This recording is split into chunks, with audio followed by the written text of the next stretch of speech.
Hello. It's Edward Norton calling in. Hey, Ed, how are you? How you doing? All right. I'm late. This thing is all falling behind, you know.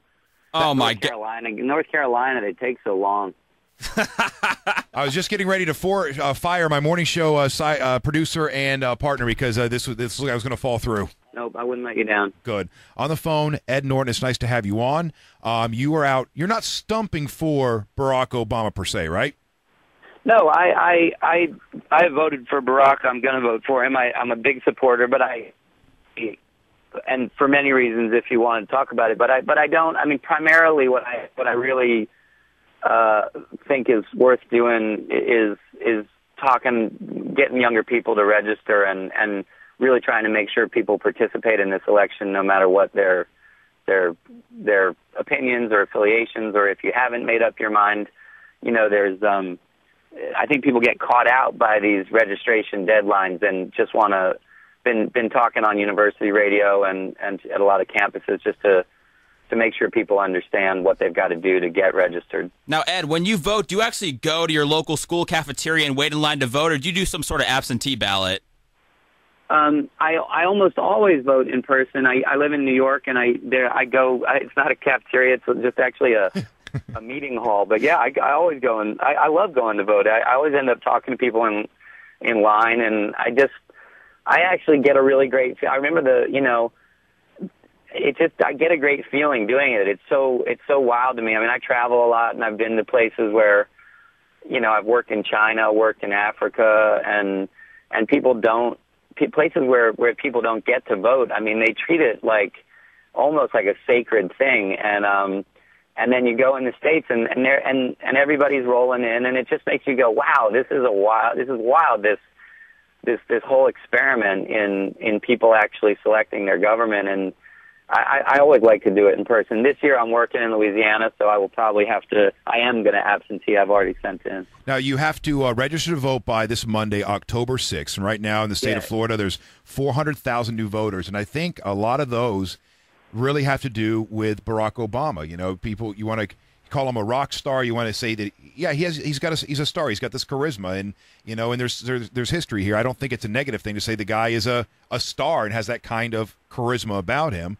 Not at all. I mean, listen, you know, people can poo-poo kind of, you know, an ability to speak well, but all of our great leaders, I mean, anyone that you would point to, from Lincoln to Theodore Roosevelt, great Republicans, to Franklin Roosevelt or John Kennedy, people, a lot of our greatest presidents, we remember because of the way they articulated our sense of ourselves. You know, they were able to articulate a vision of collective purpose that the country needed in the moment that it was facing. And so I don't, you know, the presidency, you know, we have the Congress is our legislative branch, and the presidency to me is a lot about the leadership of vision, about defining vision and pulling people together behind common purpose. So I don't think that I don't look at those things as casual, and I'm 39. I can't say that I've had the experience until now, and I'm very. I mean, my family swings on both sides of the fence. We have a lot of people in my family in the military. We're very sensitive to those issues and to issues like Iraq and things like that. But I think so. I've kind of swung back and forth on different candidates over the years, but I have to say I've been very, very inspired by him. I feel more, for the first time, like someone from a new generation that I relate to is stepping forward and talking about our country in a way I actually relate to. So for me, it's been an exciting experience watching him. On the phone, Ed Norton. Now, let me ask you about Sarah Palin. As soon as she came on the scene, immediately the people on the Democratic side, their hair stood on end, and they immediately went after her before they even really knew her. Is it exciting for you to look at the possibilities of a woman getting into the White House, or does she scare the crap out of you?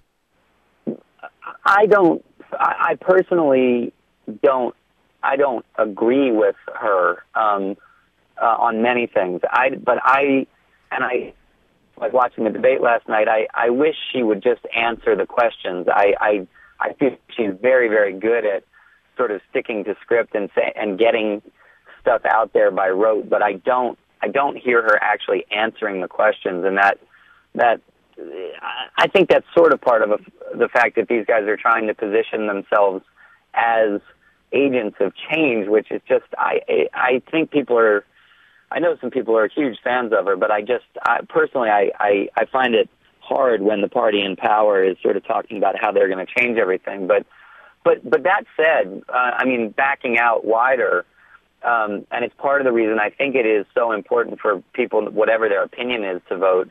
It's that this is a historic election no matter what. We've had, a major race for the nomination of a party between a woman and an African American. We now have a woman on the Republican ticket is historic and fantastic. I think it's there's a lot of evidence in this election to me that our country actually is growing up still on some levels, and that's good. We, moving past old prejudices, having the tickets reflect who we actually are in a lot of different ways is, to me, like an affirmation that we're still dynamic as a country, Yeah, either way, it's going to be history. On the